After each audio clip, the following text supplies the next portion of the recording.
beautifully restored haunted mansion once owned by Charles Pillsbury himself. Believe it or not, the interior is nearly 200 years older than the exterior. How is that possible? You'll have to come out and find out. Before or after your tour, stop by the on-site market featuring a curated collection of hand goods, artisan crafts, and locally inspired treasures. Perfect for picking up a keepsake to remember your haunting adventure. You'll also find exclusive spooky merchandise from Tales of the Crypt and Elvira. Then climb aboard the climate-controlled trolley as we travel through Minneapolis's haunted hotspots, uncovering ghost stories that locals would rather keep buried. The mansion is restored to perfection, and there is no better way to spend an evening. Visit MinneapolisTrolleyTours.com for tickets and more information. It's that time of year where the weather is getting nice, and it's time to get out of the house for some family fun. Lilliput is open for the season, and you know what that means. Lilliput is known for its mini golf, go-karts, glow golf, jump pads, kiddie carts, gem mining, and even a new arcade. Lilliput also has interactive and engaging escape rooms like the Haunted Mansion, the Bunker, or Night of the Wolf. Lilliput is perfect for parties and group events. Stop by lilliput.net for more information and hours of operation. With your AM 950 weather, I'm Patrick Lilia. Tonight, clear with a low of 76. Then Thursday, smoky conditions with hot sunshine and a high of 94. Get your exquisite box of French macarons at Nicolette's Macarons. Nicolette's Macarons is located right off Highway 169 and 36th Avenue on the Plymouth New Hope City line. Visit them in the store or get your box online at nicolettesmacarons.com. Portions of the following program may be pre-recorded. The views expressed and the opinions given by the individual host, guest, random reptoid, or chupacabra may not necessarily reflect those of AM 950 Radio, its affiliates, or its sponsors. Now, it's time to step into the unknown.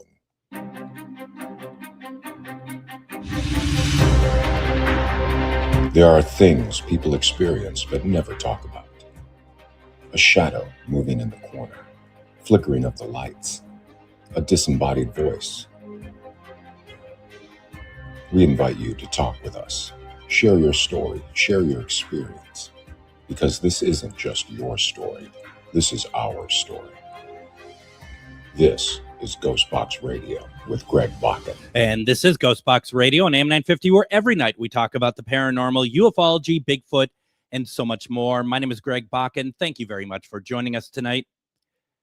I'm going to be honest. I've been waiting to talk about this for a while. I love the work of author Paul Blake Smith. We have had him on. He's been gracious enough to come on many times on the show. And I think the first episode we had him on was talking about the Nixon-Gleason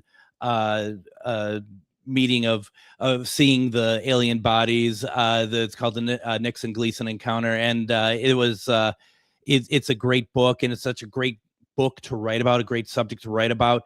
And I've had him on a number of times talking about a lot of different subjects, all in kind of the wheelhouse of what this show is all about, talking about some really cool things.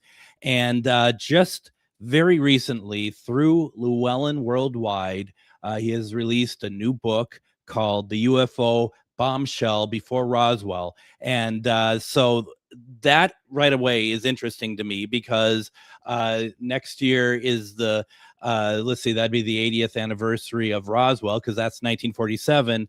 We're talking about something different here. We're talking about 1941 in Missouri. We're going to be talking about the crash and cover up of that as well. And I cannot wait to get into this right now. First of all, I just want to welcome back author Paul Blake Smith. How are you doing tonight? I'm doing well. Thanks for having me on. I'm coming to you from my living room in an undisclosed location in Missouri.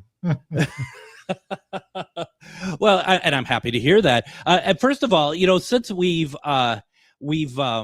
last talked, one thing has come very prevalent, and I have a rule now on my show, and the rule is that we cannot say UAP. Okay, I'm just going to Oh, say that. good. Yeah.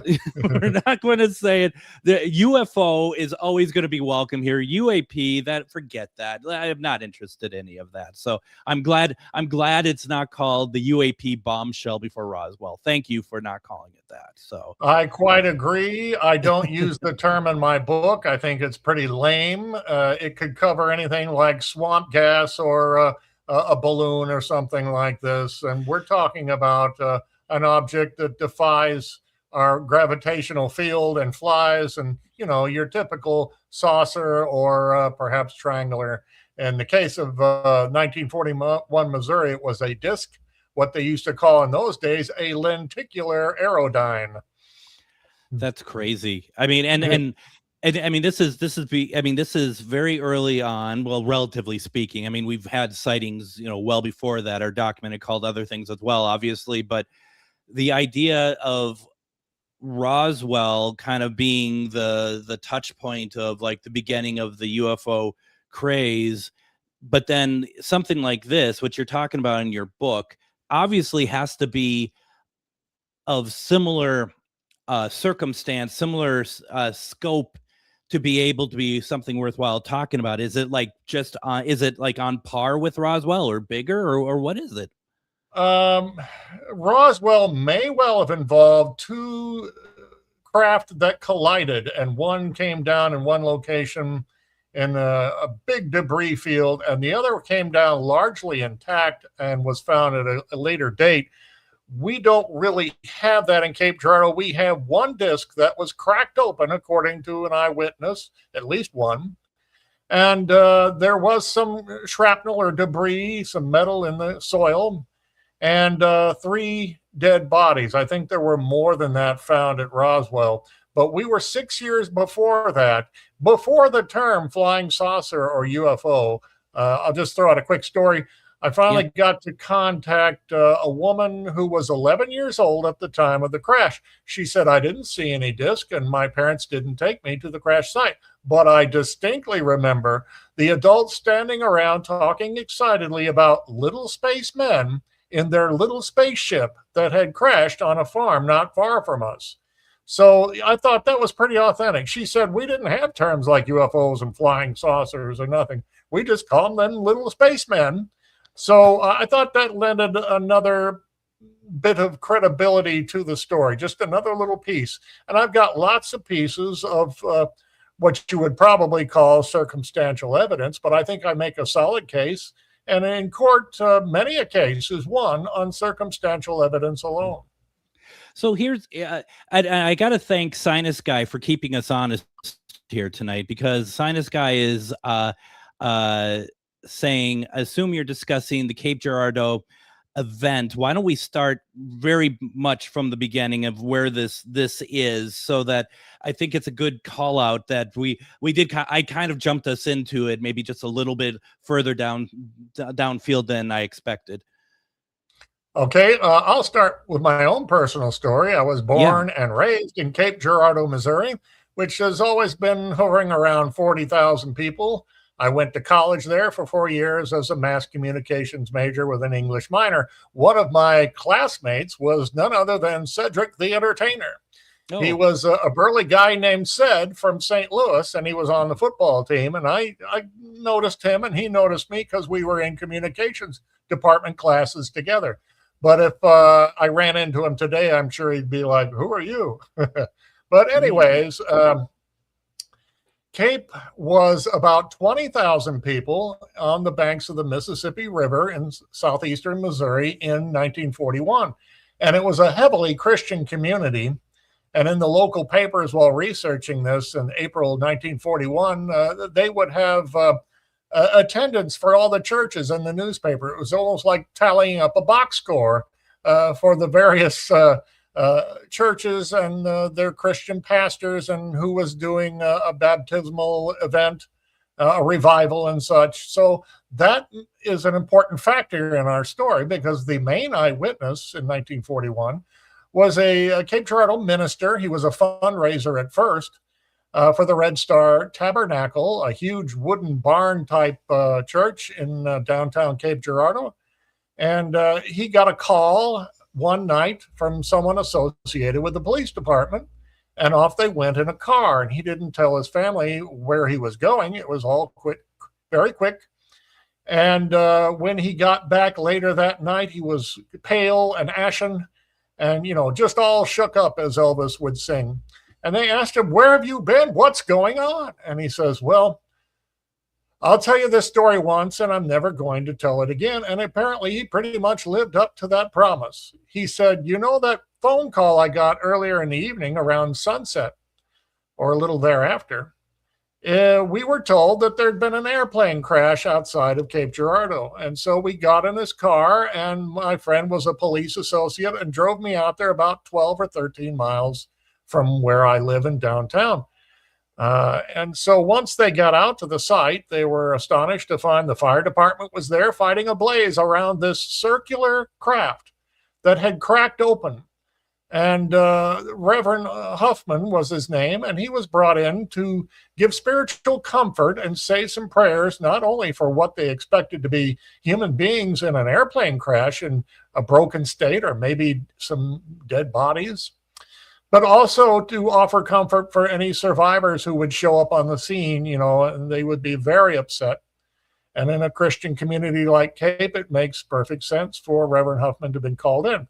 Well, he went out there about 1/4 of a mile into this field and saw the police, saw an FBI agent, saw the sheriff, saw a couple of uniformed military men, and a news photographer who was taking some pictures with a big speed graphic camera that you might see in old-time movies or in a recreated movie of the Great Depression, had a big flash that would go off and illuminate the scene, and, you would be blinking your eyes for a little bit. And he said they were all staring at this circular disc that had no wings or propellers or exhaust pipes. It was like one melded piece of silvery gray metal. And that there were 3 bodies stretched out, face up, their backs on the ground next to the craft, and they were not human beings. They were about 4 feet tall, he estimated at most, with big bulbous heads, big black eyes, 2 tiny little dots for nostrils, and a little slit for a mouth, and apparently no ears. And Reverend Huffman had to have been traumatized and just stunned, but he was called in to say some prayers. So he knelt down next to one of them and picked it up by its wrist, and it was just like this limp rag doll almost, and rubbery, with crinkly, wrinkly skin, I think would be the best way to describe it. Whether this was his actual skin or a flight suit, or the two had melded together in the crash, who knows? Or the creature had no visible injuries, and they were all identical, as if punched out of a mold. So this had to have been the most bizarre thing he'd ever seen, and it would have been natural, I think, for him to think at first, are these demons from another world? And people were roaming around. Others were responding, probably doctors, nurses, other farm people, thinking there's a fire, we've got to help out our neighbors. And it was starting to draw a little crowd there. And people were picking up the debris, and it was very lightweight, very thin. And Reverend Huffman said at one point this alien that he was holding by the wrist just went completely limp and expired. The other two were clearly inert and dead. And his little friend, if you want to call it that, died. And so he finished his prayers and stood up. And he looked around the scene, and I think he recognized the newsman. Certainly the newsman who was taking the big flash cameras recognized him. We'll get back to that in a minute. But Huffman thought, well, now's my big chance. People had lanterns and I think flashlights and car headlight beams, and the flames were illuminating the scene. So he took a peek inside this cracked open craft. And he said there was at least one little tiny seat, like for a child, some gauges and dials, a gyroscope in the center of the craft cockpit or flight deck, we might call it. And at the top of it was a silver band of like metal with these weird imprints like pictograms or hieroglyphics or something. He couldn't make it out. And this was all probably quite weird and frightening. And then the The site was surrounded, and it became more frightening. Do you know why? Why is that? Would you like to hear why? I'd love to hear why. I can't wait The to hear United why. States military showed up in uniform and hemmed in the site and said, "This never happened. You didn't see this. It's a matter of national security. You're going to swear now to keep your mouth shut for the rest of your lives." And the group was sworn to secrecy, apparently in little small groups, each taken off to the side and sworn. Maybe they even used Pastor Huffman's Bible. I don't know. But a fireman who was there, we'll get to him later, but he tried to pick up a piece of the metal. And apparently he was chewed out and kicked out of the site, and he had to hand the metal over. But just before the military arrived, I don't want to skip over this, 2 local men held up one of the aliens under the arms and posed him for a photographer. The guy with the big speed graphic didn't use that camera. He pulled out a small box camera from his pocket and snapped one picture and walked away. Now, I have a very distant relative named Garland Fronabarger, who was known as One Shot Frony. He was famous for taking one picture and walking away. When my mother was going to college, my alma mater, SEMO University in Cape Girardeau, I believe in the 1950s, she said my group of friends and I encountered Garland Fronabarger. He walked up to us, posed us, took one picture, and walked away, just like his classic One-Shot Frony legend nickname. So I'm pretty sure that was probably the man who was there at the site. Wow. And Reverend Huffman wanted to get out of there after getting his, stern lecture and sworn to secrecy, and he went home. And he told his family that night what had happened because they were so deeply concerned. And, he probably asked them to keep it secret. But he, according to the family narrative, the photographer came by his house 2 or 3 weeks later after the crash and said, "I have a copy of this photograph I took of that dead alien with his arms propped up, and I want you to have a copy." And he handed it over. And apparently Reverend Huffman wasn't too thrilled with this, but he took it anyway, and he quickly tucked it away and then eventually gave it to his son, who kept it for safekeeping. His son eventually moved to a small town in Kansas. And his daughter, Reverend Huffman's granddaughter, who apparently just passed away last October, said she saw the photograph at family parties. They wouldn't tell her what it was all about, but she said, I got to see that photo about a dozen times, and it was as described, with big black eyes and a tiny little nostrils and a little slit, just super creepy. And it really creeped her out, I'm sure, and she never forgot that.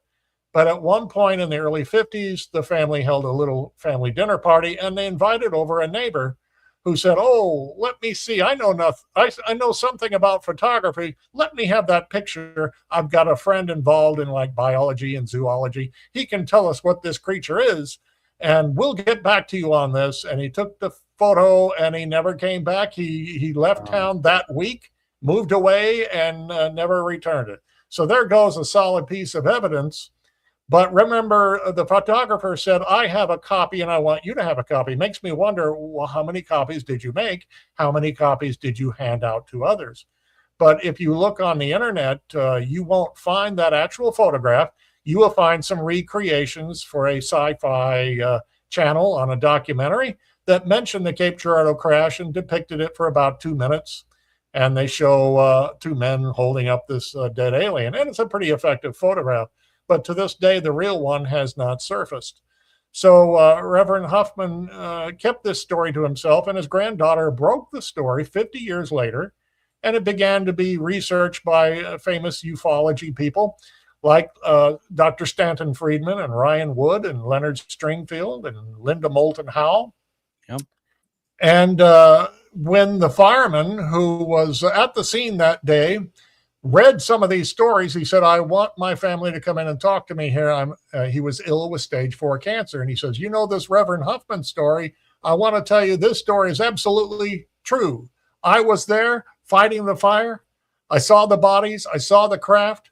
I was kicked out because I tried to pocket a piece of debris." And he said, "I was being followed. I felt like I was being watched around town. and my phone was tapped. And I looked it up, and J. Edgar Hoover was just phone tap crazy in 1940 and 41. He had to start a second thick book of people in this country he was wiretapping with agents listening in. It was a thing that he got away with because the regulations were far more loose and far between and not enforced. And he was head of the FBI. So, he could do basically anything he wanted. And we did have an FBI agent in Cape Girardeau in those days. It would have made perfect sense for him to be called to what was initially thought to be an airplane crash because there might have been sabotage involved. The FBI was in Cape Girardeau, according to a newspaper article 1 month before the crash, to investigate sabotage in Cape Girardeau factories. There were a lot of German families in Cape and a lot of German families with farms outside of Cape. And some of them, most of them were loyal Americans, but a small percentage were loyal Bundes or pro-Nazi or pro-Hitler forces. And this is another reason to keep the lid on this story really tight and swear people to secrecy and call in the military and have them scoop up everything that night and take off with it, apparently to an airfield in Sikeston, Missouri, about 35 miles south. Wow. There's a lot to unpack with what you just said. What I want to do, why don't we go ahead and do this? Let's get our first break in. When we come back, I have a lot of questions. I have a feeling some of our listeners have questions too. So if you have questions and thoughts about what Paul just laid out for us, go ahead, put it in the comments. What a fascinating story. Don't go anywhere. You're listening to GhostBox Radio on AM 950.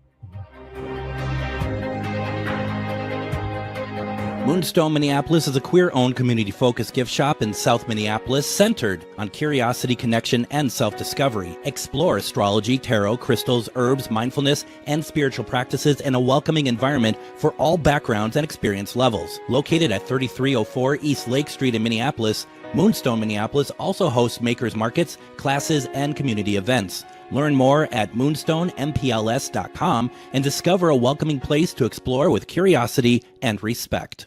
Greg Bakun here. It's nice to get out of the Twin Cities and take some travel excursion to some great locations. Minnesota has so much to offer, which is why I love traveling down to Wabasha and staying at the historic Anderson House Hotel. Opened in 1856, this beautiful hotel offers comfortable accommodations, has a delicious restaurant, and even a speakeasy in the basement to unwind with a drink. Located next to the Mississippi River and on Main Street, there is a lot of sightseeing and shopping to do too. To get more information, go to theandersonhousehotel.com. Greg Bakun here. Like you, I love good, fresh, delicious food. So I want to tell you about this treasure in Roseville called Maverick's Real Roast Beef. Maverick's has the best roast beef sandwiches I've ever had. Made fresh every order. Add fries or onion rings dropped in the fryer when ordered, and you have a winning combination. Maverick's Real Roast Beef has a lot more than roast beef, so check out their website, mavericksbeef.com, or check out their restaurant on Lexington in Roseville. Greg Bakun here. I've been talking for a while about how spooky, fun, and fascinating the Minneapolis trolley tours are, but now there's big news. The Candlelight Ghost Tours now begin at the historic Pillsbury Club, a beautifully restored haunted mansion once owned by Charles Pillsbury himself. Believe it or not, the interior is nearly 200 years older than the exterior. How is that possible? You'll have to come out and find out. Before or after your tour, stop by the on-site market featuring a curated collection of handmade goods, artisan crafts, and locally inspired treasures. Perfect for picking up a keepsake to remember your haunting adventure. You'll also find exclusive spooky merchandise from Tales of the Crypt and Elvira.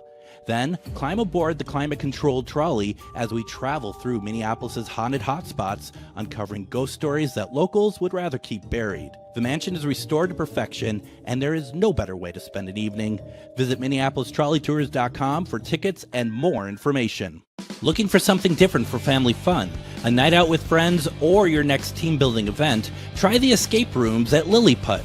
Step into the haunted mansion, race to find a cure in the bunker, or survive Night of the Wolf, all with just 60 minutes to escape. It's private, immersive, and perfect for groups of all kinds. Book your adventure now, spots fill fast. Visit lilliput.net and see if your team has what it takes to escape.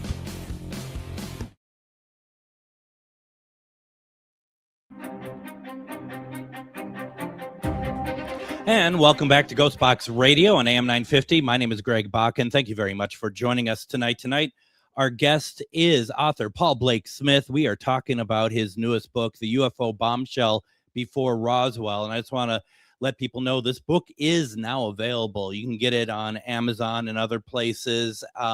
You can go to your local bookstore and you can order it if they do not have it. I would also just point out that through GhostBox Radio, we do have affiliated links. Go to ghostboxradio.com/GhostBox Book Club. Everything helps. If you order through us, it helps GhostBox Radio. But I don't care how you do it. You just want to get a copy of this book. It's pretty incredible.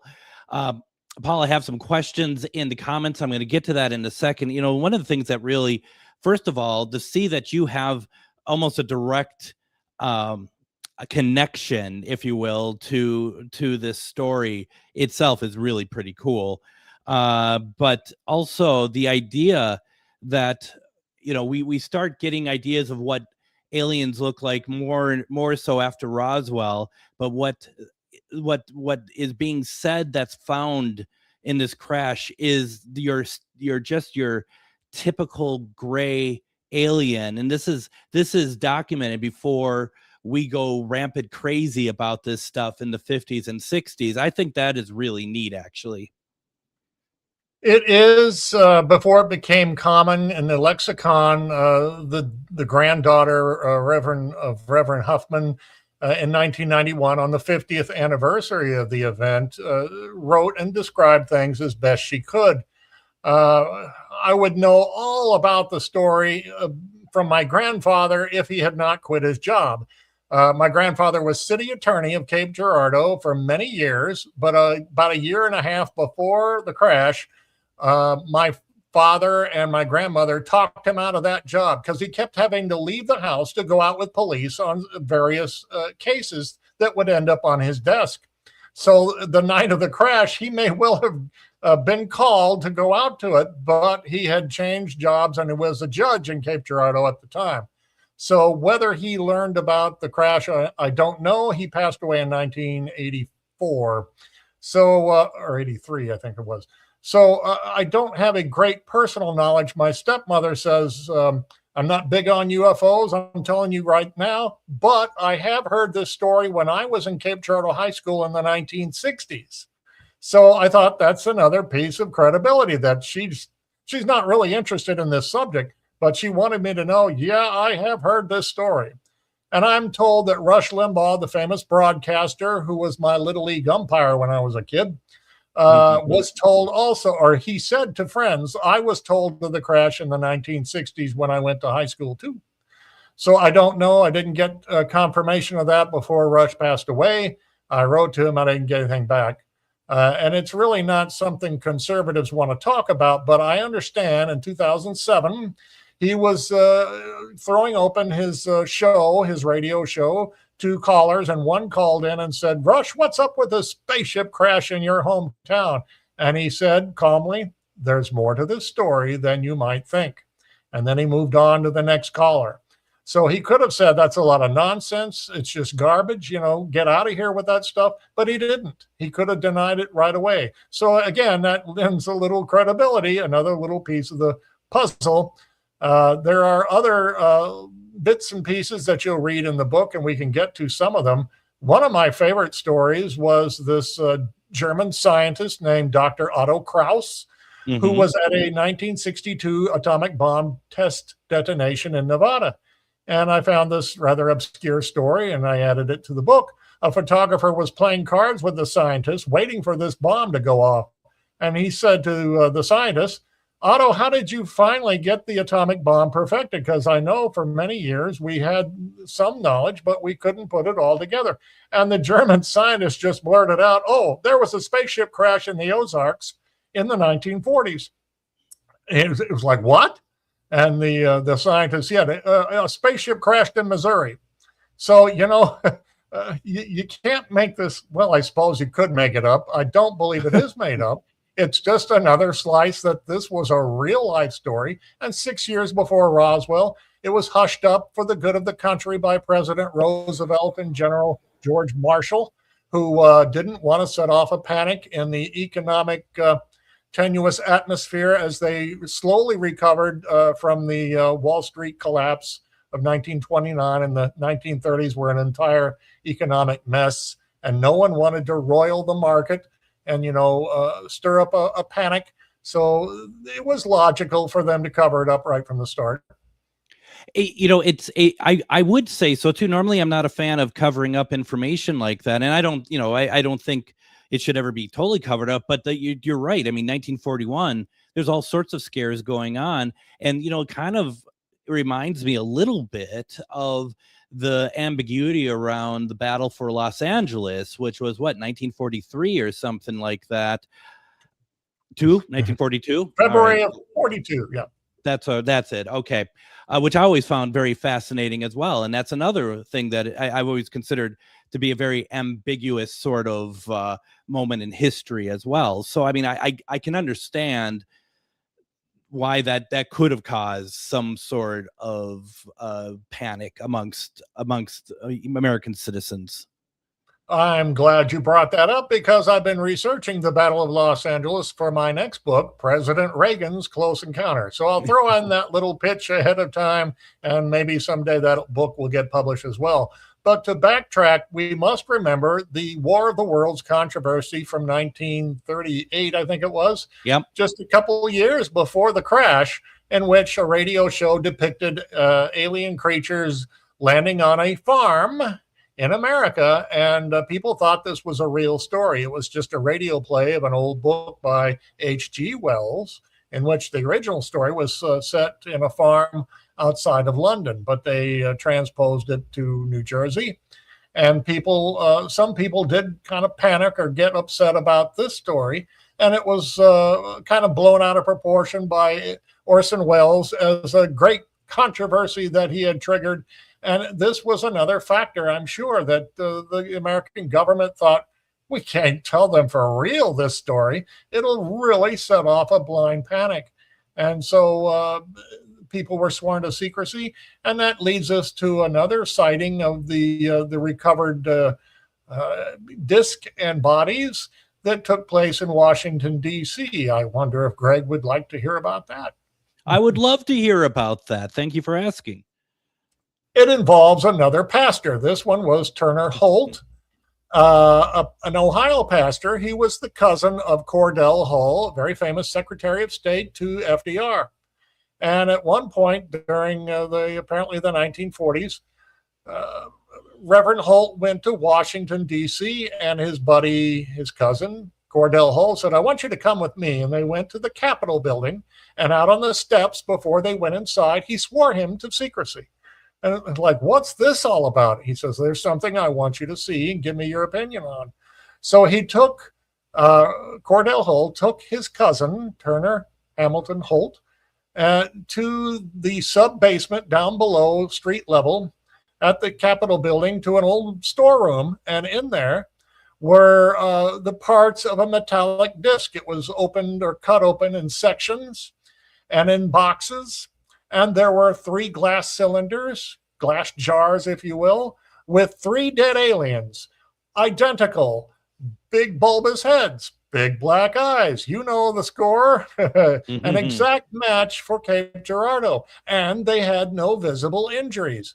A precise match. It almost had to have been what was captured in Cape Girardeau, if you want to call it that, and stealthily removed from the scene. And they had to do something with it.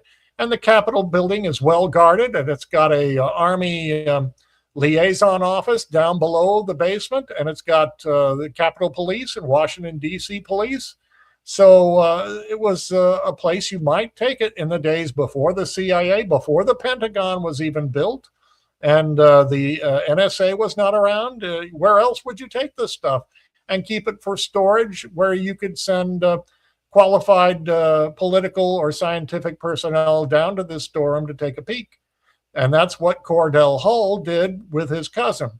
And the cousin just was freaked out, I guess, by the size of their heads. It really worried him, like, do they have giant superior brain power with these huge heads? And Cordell Hull says, we don't know. We can't tell people because we're afraid to start a panic. But he wanted Reverend Holt's opinion as a Christian pastor. So again, this story is quite interesting, and it was confirmed to me on a New Year's Eve some years ago by an elderly gentleman who said his father was Stuart Rice, who worked in FDR's Labor and Statistics Department, who took him as a little boy on the last day of school underneath the Capitol, down the hall, to this storeroom, and he saw 3 glass jars with 3 dead aliens. It was something he never forgot, and he wanted to call me and tell me all about it. And since that time, that gentleman has passed away. So I'm really glad that he did. And it confirms yet again that this was a real story with real bodies and real craft, and that it was apparently super lightweight. It didn't take any great effort to lift this material up. So it was stored probably in a kind of wait and see attitude in the weeks after the crash. Like, is anything else going to happen? Are we being invaded? Was this just a first step? And when the coast seemed clear, I'm sure it was turned over to the scientific community at various high-level trusted universities like Harvard, or maybe the metallurgical lab, an advanced one at Wright-Patterson Air Force Base in Ohio. Wow. I mean, it's incredible. And it kind of going off of Jennifer, because you answered her question pretty well, without even knowing that she asked one. Has anyone else in Cape Girardeau come forward with more info about this crash? I want to change that question a little bit, because you did answer that to a certain degree. We're 85 years later now from when this happened. Is it talked about much? And when I say talk about much, I don't mean like everyone's talking about all the time, but is there kind of an undertone of this story that's still kind of folklore in that area, or is it pretty much all but forgotten now? It's not quite forgotten, but it just didn't have the impact Roswell did. The city of Roswell is so much about embracing the UFO story for the sake of tourism. Cape Girardeau has nothing. If you go there, there's like nothing that commemorates any UFO crash, and some citizens I talked to had no clue whatsoever. A few said, oh, yes, I've heard about that. That's most interesting. And others just clam up like, I don't want to talk about it. I don't want to hear about it. It's just the human condition. Some people believe, and some are curious, and some their minds snap shut. But I did talk to one woman who said, my mother and grandmother used to talk about this spaceship crash when I was a little girl. How I wish I'd paid closer attention to those stories. They just mentioned it as a matter of fact. And I went to one website. It was like a video on YouTube. It's now gone. Where somebody was saying the same thing, that my grandparents were trying to tell me in Cape Girardeau about this spaceship crash. I wish I had paid more attention now. This story was not some fantasy that they just made up. I think it was real. And I thought, well, that's a great story. And then that video disappeared from online.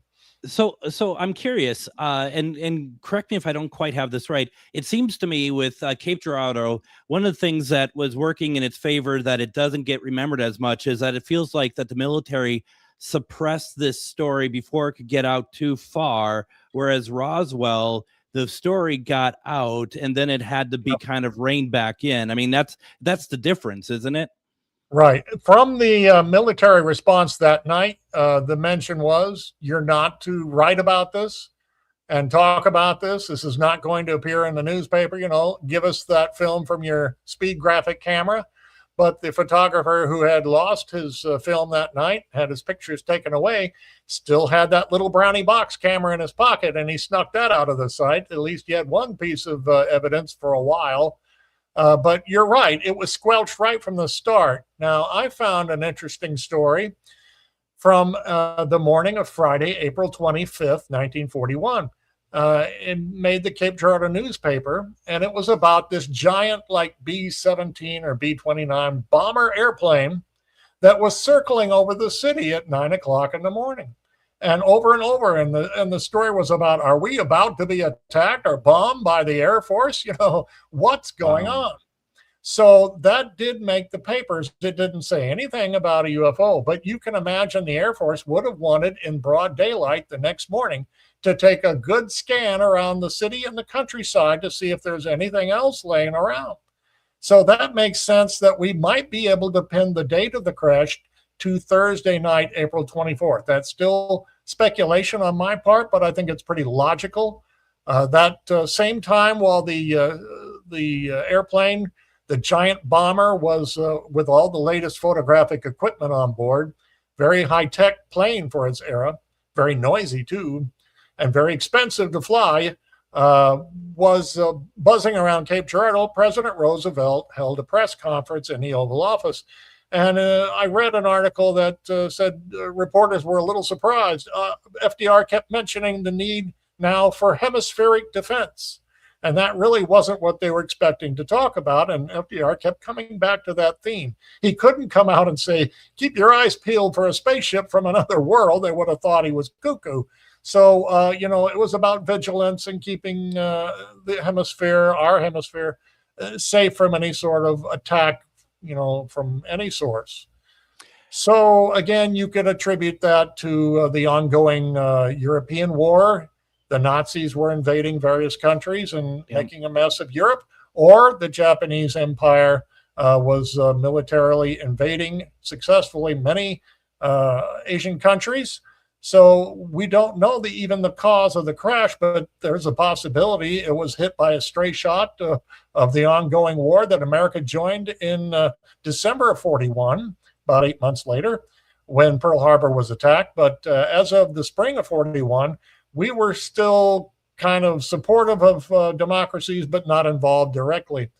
So it would have made sense for FDR to beef up American forces and security and vigilance, and he did that year. And you could just blame it on the threat of Nazi assaults. I find it interesting because I think to myself, when we're talking about the modern age of interest in ufology, I think of President Truman. I don't think of FDR's name being necessarily attached to it. Paul, I want to do this. I need to get another break in here. When we come back, let's continue this conversation. Folks, if you have anything you want to ask Paul about this book, which is the UFO Bombshell Before Roswell, put it in the comments. We'll get to it. This is a great conversation. Don't go anywhere. You're listening to GhostBox Radio on AM 950. Greg Bakun here. I've told you about the out-of-the-world roast beef sandwiches at Maverick's Real Roast Beef, but I haven't told you about their Philly steak sandwiches, turkey bacon avocado sandwich, BLT, crispy chicken, fish sandwiches, brisket, or pulled pork. Okay, you get the idea. They make a lot of delicious food to the same standard as their famous roast beef sandwiches, and now I'm starving. I'm going to go to Maverick's Real Roast Beef off Lexington and Roseville, and you need to go too. Check out their menu at mavericksbeef.com. Greg Bakun here. I've been talking for a while about how spooky, fun, and fascinating the Minneapolis trolley tours are, but now there's big news. The Candlelight Ghost Tours now begin at the historic Pillsbury Club, a beautifully restored haunted mansion once owned by Charles Pillsbury himself. Believe it or not, the interior is nearly 200 years older than the exterior. How is that possible? You'll have to come out and find out. Before or after your tour, stop by the on-site market featuring a curated collection of handmade goods, artisan crafts, and locally inspired treasures. Perfect for picking up a keepsake to remember your haunting adventure. You'll also find exclusive spooky merchandise from Tales of the Crypt and Elvira. Then, climb aboard the climate-controlled trolley as we travel through Minneapolis' haunted hotspots, uncovering ghost stories that locals would rather keep buried. The mansion is restored to perfection, and there is no better way to spend an evening. Visit MinneapolisTrolleyTours.com for tickets and more information. Moonstone Minneapolis is a queer-owned community-focused gift shop in South Minneapolis centered on curiosity, connection, and self-discovery. Explore astrology, tarot, crystals, herbs, mindfulness, and spiritual practices in a welcoming environment for all backgrounds and experience levels. Located at 3304 East Lake Street in Minneapolis, Moonstone Minneapolis also hosts makers markets, classes, and community events. Learn more at moonstoneMPLS.com and discover a welcoming place to explore with curiosity and respect. It's that time of year where the weather is getting nice and it's time to get out of the house for some family fun. Lily Putt is open for the season, and you know what that means. Lily Putt is known for its mini golf, go-karts, glow golf, jump pads, kiddie carts, gem mining, and even a new arcade. Lily Putt also has interactive and engaging escape rooms like the Haunted Mansion, the Bunker, or Night of the Wolf. Lily Putt is perfect for parties and group events. Stop by lilyputt.net for more information and hours of operation. Greg Bakun here. It's nice to get out of the Twin Cities and take some travel excursion to some great locations. Minnesota has so much to offer, which is why I love traveling down to Wabasha and staying at the historic Anderson House Hotel. Opened in 1856, this beautiful hotel offers comfortable accommodations, has a delicious restaurant, and even a speakeasy in the basement to unwind with a drink. Located next to the Mississippi River and on Main Street, there is a lot of sightseeing and shopping to do too. To get more information, go to theandersonhousehotel.com.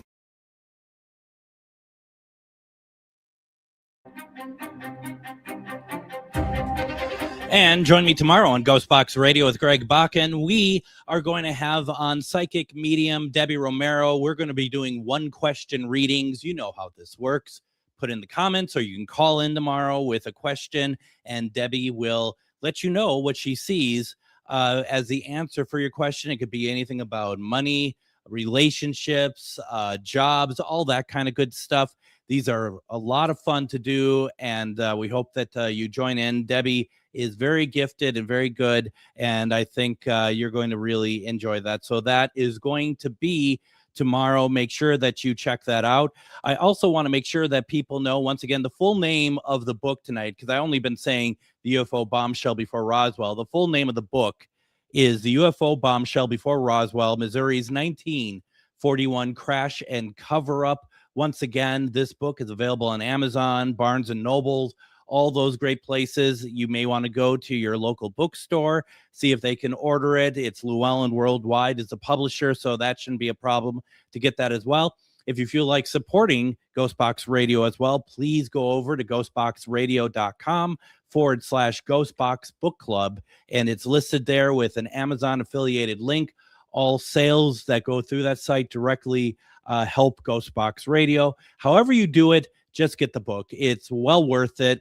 And I've really been enjoying this conversation. Now, Paul, my question is, because this has been with you your whole life, really, is doing the book, doing the research. Has there been anything that, and you may have already said it, but has there been anything that really kind of surprised you in your research that just really kind of, for you, really made this book very, I don't want to say extra special, but you know what I mean? Just really helped you feel like that you're getting the point across that this actually all happened.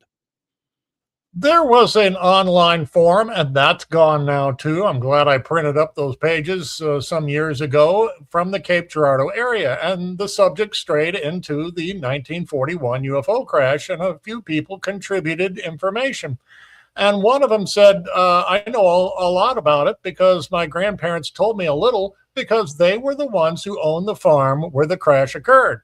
Wow. They didn't want to tell me too much, so he flew to Cape Girardeau, according to these postings on the online forum. And I know anyone can say anything, you can make up stuff, but the information he provided sounded pretty darn realistic. He said he went to the farm and found an old man who had bought the farm from his grandparents just after World War II.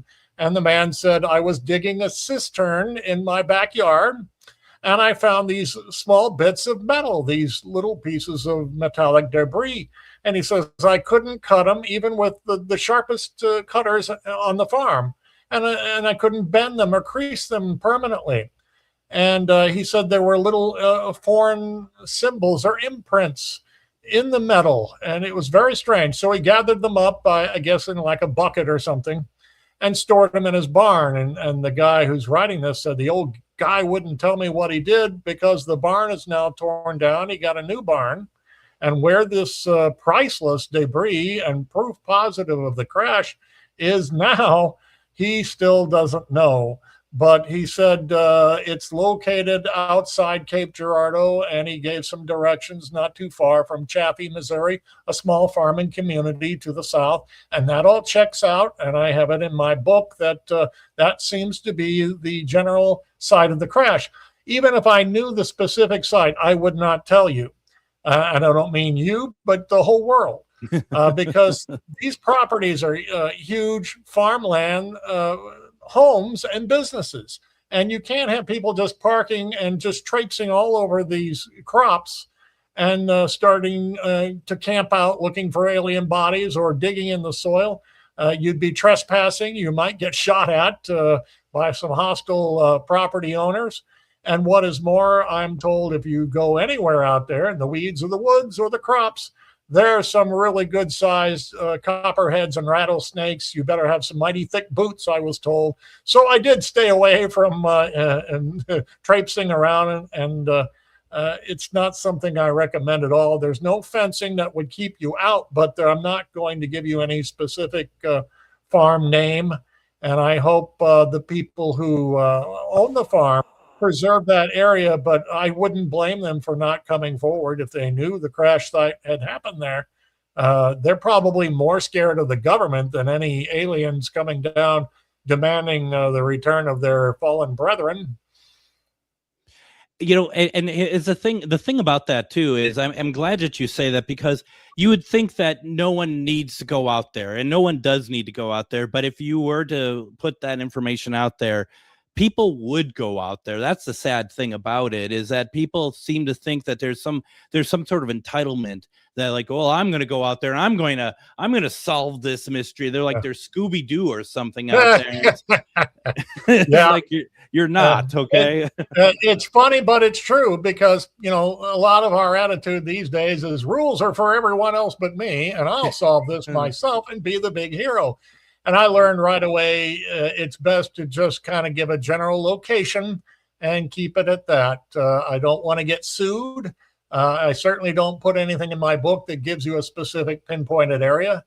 But I want to point out that the Sykeston angle is also important in the story. And this was researched by a woman named Linda L. Wallace of Sykeston formerly. And she did great research in finding some very strange stories in the 1940s after the crash of people who met with sudden and mysterious and violent deaths in the Sykeston area. And that her father may well have been part of this unit that was training pilots back in those days, and may have known some things, but he didn't want to tell his family. He was loyal to his military oaths. So she's intrigued. I'm intrigued. Anyone who reads the book, I kind of challenge you. If you read it open-mindedly, I think you'll come to the conclusion this was a very real event. And hopefully our American government is going to start disclosing things within the next year or so. And a good place to start would be Cape Girardeau, because I think we were the first UFO crash. And that if you're looking for breaking people in gradually, I think this book would be an excellent place to start, Before Roswell, and working your way up. The case is 85 years old. Everyone from those days is deceased. And in so many cases, their children are deceased. So the story would have died out if it weren't for the likes of Linda Wallace and like Stanton Friedman and Linda Moulton Howe and Ryan Wood, who managed to write about it and speak about it on the air. So it's a terrific and very important bombshell story that is still yet to just grab hold of the American public for some reason. We have about 3 minutes left. And first of all, Sinus Guy, thank you. Sinus Guy says that he is going to get the book. So I'm sure, Paul, you appreciate it. I appreciate it. That's very kind. Okay, I had a question, but Sinus Guy came up with one. I rather put his question up here, and we have about 2.5 minutes left. Paul, do you believe the crashes were intentional to give us tech? I don't think so. I think they would have just landed a craft and, walked away or beamed up to the mothership or whatever. Why give a crashed or destroyed ship? If you're going to give a gift to someone, would you break it first into 1,000 pieces and say, well, there you go. How do you like your gift? You would give your loved one an intact piece of glassware or, an intricate piece of technology. You wouldn't destroy it first. But I think it was like factory produced in another world by a higher race of intelligence who created kind of these gray bio robots, and they were all replaceable. So why bother to go back for them, even if they were scooped up at the time? So that might explain who they were and why they were there. perhaps a mechanical error or pilot error or weather related or World War II fired upon. Who knows what caused it to crash? All I know is the government's had this story for 85 years, and we need to be told the truth at last. I think people can handle it now, don't you? I do too. And we have about a minute left. Do you think we're getting, you said within the next year, disclosure. Do you think that's going to be the case? Do you think that's going to happen in the next year? I would sure like to. And I keep hearing these rumors that in 2027, something big is being planned and it's going to happen. I'm not too generally thrilled with what's been released so far. We're starting awfully slow with these grainy black and white UFO videos. And what is this object? When the government knows full well the Roswell crash recovery, the Cape Girardeau recovery, and other crashes, they've got bodies or what they call biologics. And there's far more here than what the government so far is conceding very gradually. Yeah, right. Just real fast, did you see Spielberg's Disclosure Day? I have not. I keep reading the most mixed reviews. Some people hate it, thought it was boring, and others thought, hey, this is great. So I look forward to seeing it someday soon. I hope you see it. I loved it. I'd love to hear your thoughts on it as well. Once again, folks, the book is called The UFO Bombshell Before Roswell, Missouri's 1941 Crash and Cover-Up. We just talked a little bit about what's in the book. So you need to go get the book. Once again, you can get it at Barnes & Noble's, Amazon, wherever you get books. You can go and get it through your local bookshop. Have them order it for you.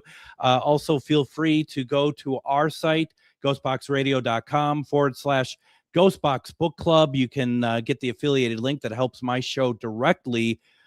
Mr. Paul Blake Smith, what a great conversation. Thank you so very much for it tonight.